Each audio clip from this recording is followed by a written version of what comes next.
School teacher 3 बच्चों को एक एक नोटबुक और एक एक पेंसिल देकर अगले दिन कुछ लिखकर लाने के लिए कहती है। अगले दिन मॉर्निंग में तीनों बच्चे टीचर के टेबल पर अपनी अपनी नोटबुक और पेंसिल रख देते हैं। टीचर बिना नोटबुक देखे समझ जाती है कि तीनों में से किस बच्चे ने सबसे ज्यादा लिखा है। लेकिन क्या आप समझ पाए लॉजिकल आर्मी ABC में से किसने सबसे ज्यादा लिखा है? सोचिए सोचिए।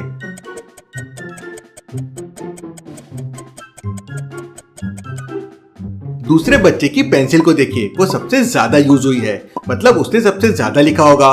टीचर नोटबुक खोल के देखती है तो उसने ही सबसे ज्यादा लिखा था। चलिए अगली पहेली देखते हैं। बंटी अपने पापा के साथ ट्रेन में ट्रैवल कर रहा था। ट्रेन 120 किलोमीटर पर आवर की स्पीड से भाग रही थी।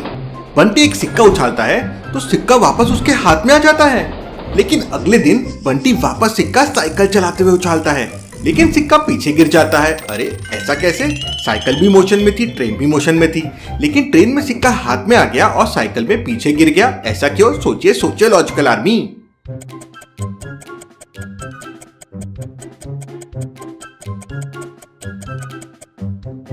लॉजिकल आर्मी, ट्रेन, बंटी और ट्रेन के अंदर की हवा तीनों को सेम मोशन है आगे का। तो जब बंटी ने कॉइन फेंका तो उसमें भी वही मोशन था, इसलिए कॉइन उसके हाथ में आ गया। लेकिन जब उसने साइकिल चलाते हुए कॉइन फेंका तो वहां की हवा में वो मोशन नहीं था। तो कॉइन को आगे का मोशन तो मिला, लेकिन उसे हवा का फ्रिक्शन भी मिल गया, जिसके वजह से कॉइन उसी मोशन के साथ आगे नहीं बढ़ पाया और वो बंटी के पीछे गिर गया। सही था ना ये? चलिए अगली पहेली देखते हैं। एक ज्वेलरी शॉप में एक डायमंड रिंग चोरी हो जाती है। सिक्योरिटी गार्ड एक आदमी को पकड़ लेता है। शॉप मैनेजर उस आदमी से पूछताछ करता है तो वो आदमी कहता है ये रिंग तो उसकी वाइफ ने उसको दिया है। पहले ये रिंग उसकी वाइफ पहना करती थी, अब वो पहनता है। और वो फोटो दिखाता है। फोटो में दिखता है कि उसकी वाइफ ने सेम रिंग हाथ में पहनी रखी है। सब लोगों को यकीन हो जाता है कि आदमी सच बोल रहा है, लेकिन मैनेजर समझ जाता है कि वो आदमी झूठ बोल रहा है। क्यों लॉजिकल आर्मी? जब सेम रिंग उसकी वाइफ ने पहनी हुई है तो मैनेजर को ऐसा क्यों लगा कि वो झूठ बोल रहा है? सोचिए सोचिए।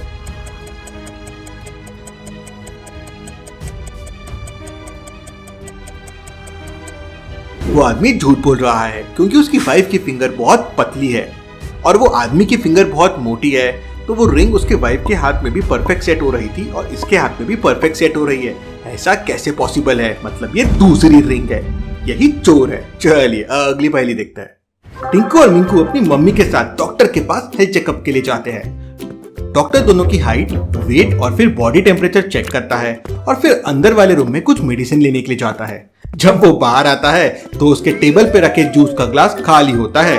डॉक्टर को समझ नहीं आता जूस किसने पी लिया, टिंकू ने या फिर मिंकू ने। लॉजिकल आर्मी, क्या आप सोच के बता सकते हैं डॉक्टर कैसे पता करेगा कि जूस किसने पिया है? सोचिए सोचिए।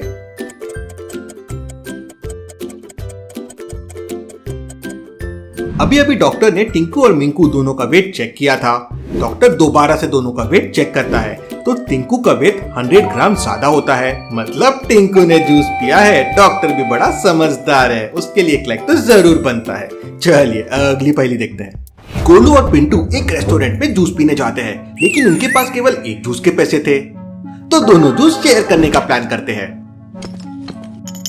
पहले गोलू आधा ग्लास जूस पीता है और फिर पिंटू को दे देता है, लेकिन जूस पीते ही पिंटू की डेथ हो जाती है। लॉजिकल आर्मी, अब आप सोचिए और मुझे बताइए, जब जूस में जहर था तो गोलू को क्यों कुछ नहीं हुआ? सोचिए सोचिए।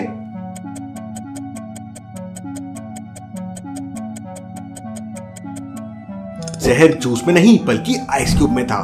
तो जब गोलू ने जूस पिया तब आइस पिघला नहीं था और जब पिंटू ने जूस पिया आइस पिघल चुका था, इसलिए उसकी डेथ हो गई। चलिए अगली पहेली देखते हैं। बंटी एक जैसी दिखने वाली 2 बोतल लेता है और एक बोतल में नॉर्मल पानी भर देता है और दूसरे बोतल में गर्म पानी भर देता है और दोनों बोतल को फ्रिज में रख देता है। बंटी को लगता है कि नॉर्मल वाटर जल्दी फ्रीज हो जाएगा क्योंकि गर्म पानी पहले ठंडा होगा फिर फ्रीज होगा। लॉजिकल आर्मी, क्या आप भी यही सोच रहे हो? अच्छे से सोचिए। समय चाहिए तो वीडियो को पॉज कीजिए।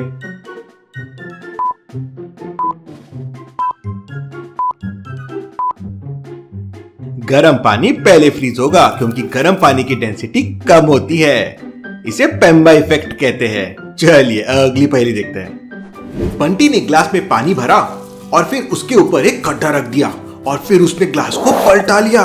लॉजिकल आर्मी, क्या लगता है आपको, ग्लास से पानी गिरेगा या नहीं गिरेगा? अच्छे से सोचिए और मुझे आपका आंसर कमेंट करके बताएं।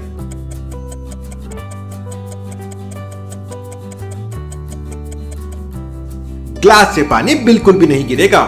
इस खड्डे पे दो टाइप के प्रेशर है, एक प्रेशर अंदर पानी से आ रहा है और दूसरा एटमॉस्फेरिक प्रेशर है जो खड्डे को बाहर से आ रहा है।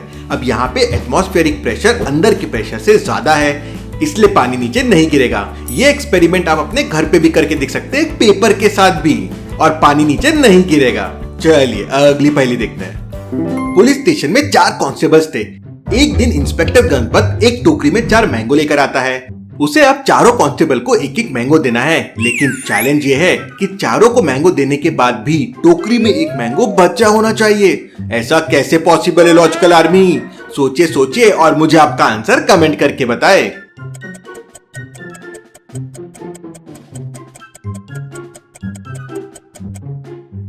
अरे ये तो बड़ा सिंपल था लॉजिकल आर्मी। गणपत तीनों कांस्टेबल को एक एक मैंगो देगा और लास्ट वाले कांस्टेबल को टोकरी के 7 मैंगो देगा। तो उसने चारों को एक एक मैंगो भी दे दिया और टोकरी में एक मैंगो भी रह गया। चलिए अगली पहेली देखते हैं। बोस्टन सिटी में रॉबर्स बहुत बढ़ गए थे। बैंक एक्स का मैनेजर कल किडनैप हो गया था और उसके बाद बैंक एक्स में कल रॉबरी भी हो गई थी। पुलिस बैंक मैनेजर को ढूंढ नहीं पा रही थी, तो उन्होंने डिटेक्टिव मेहुल को कॉल किया। डिटेक्टिव मेहुल मैनेजर को ढूंढ ही रहा था कि तभी उसे एक अननोन नंबर से कॉल आता है और वो मैनेजर की लोकेशन मेहुल को बता देता है। मेहुल तुरंत स्पॉट पे पहुंच जाता है तो वो देखता है कि बैंक मैनेजर एक रस्सी से बंधा हुआ है। मैनेजर कहता है, कल मुझे किडनैपर्स ने पकड़ लिया था और उन्होंने लॉकर का पासवर्ड लेके बैंक से पूरे पैसे चुरा लिए। उन्होंने मुझे कल यहाँ बांध दिया और वही कल भाग गए मुझे यहाँ मरने के लिए छोड़ के। मुझे बचा लो, मुझे बचा लो। क्या मैनेजर सच बोल रहा है लॉजिकल आर्मी? सोचिए सोचिए।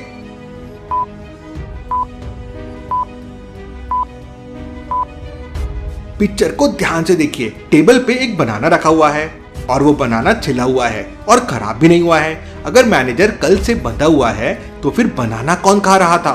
मतलब वो किडनैपर से मिला हुआ है, वो सिर्फ नाटक कर रहा है। मेहुल उसे तुरंत पकड़ लेता है। चलिए अगली पहेली देखते हैं। जॉर्ज की आज लॉटरी लगी है पूरे 1 लाख रुपए की। जॉर्ज पूरे पैसे लेता है और कबर्ड में रख देता है, लेकिन अगले दिन पैसे चोरी हो जाते हैं। जॉर्ज तुरंत डिटेक्टिव मेहुल को बुला लेता है। मेहुल जॉर्ज के तीनों रूममेट्स कैरी, विंस्टन और लियो से पूछताछ करता है। कैरी कहता है, मैं तो कल रात पार्टी कर रहा था और उसके बाद से सो रहा था। मुझे लॉटरी वाले 1 लाख रुपए के बारे में कुछ नहीं पता है। विंस्टन कहता है, मैं तो मेरे आंटी के घर गया था, 2 घंटे दूर रहती है, अभी वापस आया हूँ। मुझे लॉटरी के पैसों के बारे में कुछ नहीं पता है। लियो कहता है, मैं चोरी कैसे कर सकता हूँ? जॉर्ज ने तो हमें लॉटरी के बारे में कुछ बताया ही नहीं, तो मैं चोरी कैसे करूंगा? तीनों की स्टेटमेंट सुनने के बाद मेहुल तुरंत समझ जाता है कि चोरी किसने की है। लेकिन क्या आप समझ पाए लॉजिकल आर्मी? सोचिए सोचिए।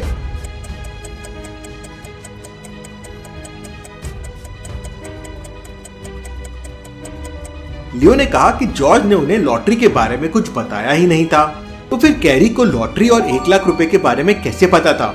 विंस्टन को भी लॉटरी के बारे में पता था, मतलब लियो झूठ बोल रहा है। मेहुल तुरंत उसे पकड़ लेता है। चलिए अगली पहेली देखते हैं। सना काम से बहुत थक चुकी थी, तो उसने काम से ब्रेक लिया और पेरिस निकल गई। जब वो वापस आई तो उसने देखा कि उसका घर पूरा उतल पुतल होके रखा हुआ है। वहाँ पे चोरी हो गई है। सना तुरंत इंस्पेक्टर गैग को वहाँ बुला लेती है। इंस्पेक्टर गैग सीन को अच्छे से इन्वेस्टिगेट करता है। बहुत सारी चीजें मिसिंग थी, कैश भी गायब था और टेबल पे एक खाने की प्लेट भी रखी हुई थी। लगता है चोर कुछ खा के भी गया है। सना इंस्पेक्टर गैग को बताती है कि उसे 3 लोगों पे शक है। इंस्पेक्टर गैग तुरंत उन 3 लोगों को पुलिस स्टेशन बुलाता है और उन्हें पेन और पेपर देकर कुछ लिखने के लिए कहता है। जैसे ही वो लिखना शुरू करते हैं, इंस्पेक्टर गैग समझ जाता है कि चोर कौन हो सकता है। लॉजिकल आर्मी, क्या आप इन तीनों को ऑब्जर्व करके और क्राइम सीन को ध्यान से देख के बता सकते हैं चोर कौन होगा? सोचिए सोचिए।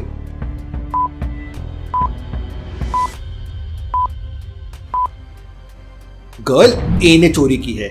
अगर आप ध्यान से देखोगे तो चोर ने जब घर पे खाना खाया तो उसने चम्मच को लेफ्ट साइड पे रखा था, मतलब चोर लेफ्टी है और इन तीनों लोगों में सिर्फ गर्ल ए ही लेफ्टी है, इसलिए यही चोर हो सकती है। चलिए अगली पहेली देखते हैं। मेहुल हाईवे से जा रहा था, तभी वो देखता है कि साइड में एक आदमी पड़ा हुआ है। वो उसको चेक करने जाता है तो देखता है कि वो मर चुका है। कोई कैसे इतना दूर हाईवे पे मर सकता है, वो भी शहर से इतना दूर? मेहुल तुरंत पास वाले टोल बूथ पे जाता है और वहाँ से जाने वाली सारी गाड़ियों को ध्यान से ऑब्जर्व करता है। 3 व्हीकल्स उस दिन वहाँ से क्रॉस हुई थी। मेहुल तीनों ओनर्स को कांटेक्ट करता है और उनकी कारों को अच्छे से चेक करता है। यह है कार 1, यह है कार 2, यह है कार 3। तीनों कारों को देखने के बाद मेहुल समझ जाता है कि किसने खून किया है, लेकिन क्या आप समझ पाए? सोचिए सोचिए लॉजिकल आर्मी।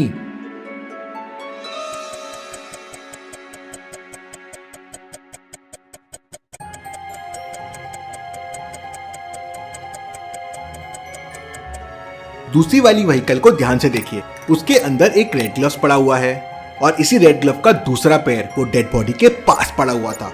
उसी से मेहुल समझ जाता है कि इसी के ओनर ने मर्डर किया है। मेहुल उसे पकड़ लेता है। चलिए अगली पहेली देखते हैं। पहला कहता है ये मेरी माँ नहीं है, दूसरा कहता है ये मेरी माँ नहीं है, तो ये किसकी माँ है? लॉजिकल आर्मी अच्छे से सोचिए और मुझे आपका आंसर कमेंट करके बताएं। और ऐसी और पहेलियों के लिए जल्दी से चैनल को सब्सक्राइब कर लीजिए। Thank you.